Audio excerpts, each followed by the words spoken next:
DJ Fat Tony, who attended the Beckham wedding, publicly supports Brooklyn's description of that inappropriate Victoria Beckham dance and explains why it was really awkward. The specifics of Victoria Beckham's inappropriate dance with her son Brooklyn have now been disclosed by DJ Fat Tony. The 60-year-old who played at Brooklyn and Nicola Peltz's wedding celebration in April 2022 openly supported Brooklyn on Friday, calling the event really awkward and confirming that Nicola had left the reception crying. In a scathing 6-page statement released on Monday, Brooklyn, 26, claimed that Victoria had hijacked his first dance with his wife and danced very inappropriately on me, leaving him uncomfortable and humiliated.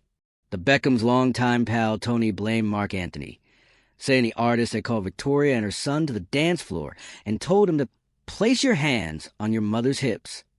Tony said, there was no slut dropping, there was no PVC cat suits, there was no Spice Girl action during Friday's episode of ITV's This Morning. This is what happened, the timing, and the word inappropriate, which is why I also said it was. Tony went on.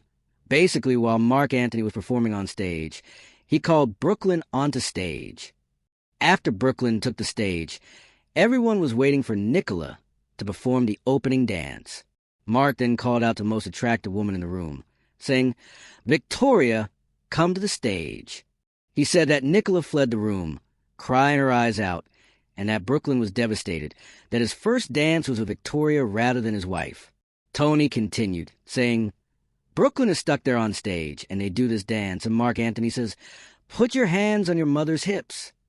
This was a Latin phrase, and everyone in the room felt really uncomfortable.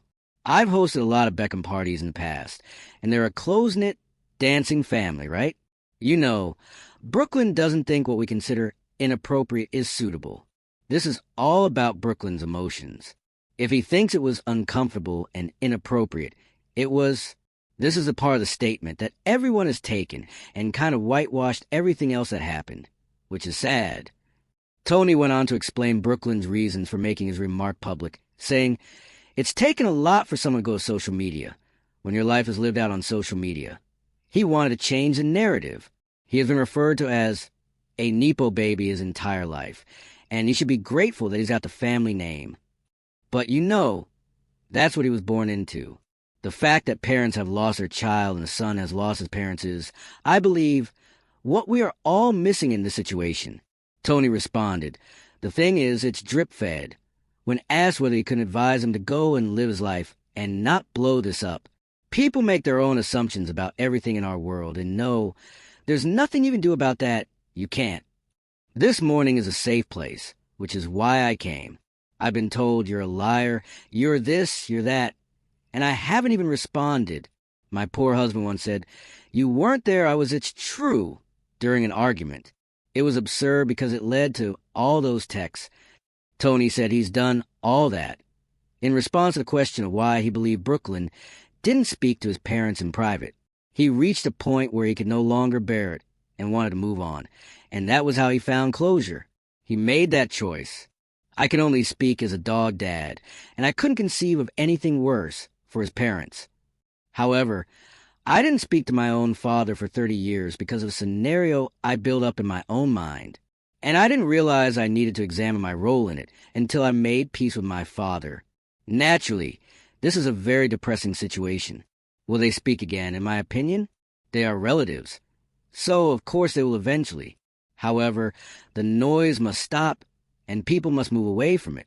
Everyone seems to think they were there, so I didn't realize there were 2.5 million people at that wedding. Everyone feels compelled to comment on it. They will undoubtedly have a blast with this, but it is the reality of our existence.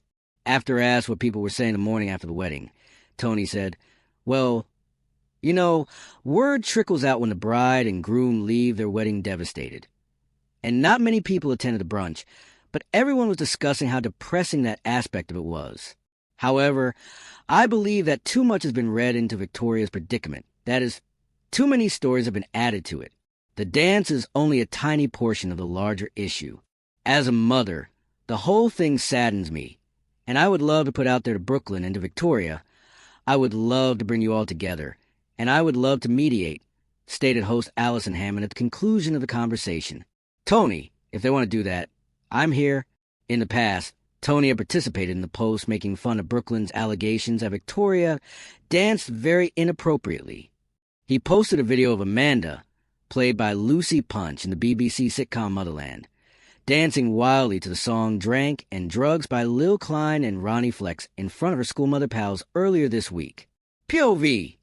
Victoria Beckham during Brooklyn's first dance was a description for the video, while Fat Tony added, actual video footage, it's true, I was there. Stavros Agapia, Tony's companion, also supported Brooklyn's remark about the inappropriate dancing. In an Instagram comment that has since been removed, he stated, I was there, and she did, he's telling the truth. Stavros responded, saying, good on him for finally speaking out. Regarding his 2022 Florida wedding, Brooklyn made a number of shocking assertions, such as his mother dramatically interrupted what was supposed to be his romantic first dance with Nicola. Brooklyn was so embarrassed and his wife so humiliated and furious to have been upstaged, an insider told The Sun. On that day, she expressed her emotions quite clearly. Throughout the entire evening, it soured. There was absolutely no malice there. Quite the opposite. The insider continued about Victoria. According to a second source, Dave and Victoria are baffled by the charges because at the time, guests were lapping it up and having so much fun, and there were no worries expressed regarding the mother and son dance. While Nicola didn't want him to dance with his mom at all, so kicked off about it, they claimed that Victoria was merely a tad tipsy and having fun. According to page 6, when Victoria wrapped her arms around Brooklyn and nuzzled into his neck, the actress was so distressed that she sobbed as she left the celebration. She, Victoria, was dancing with him very inappropriately, a source claimed. It's a fact that she stole that moment from Nicola. Nicola sobbed as she ran outside. The Pelt side of the room was silent, while the Beckham side was applauding. Nicola's pals were telling her, you have to go back down. She had swelling in her face. It was tragic that she was depressed the entire evening once she eventually came down.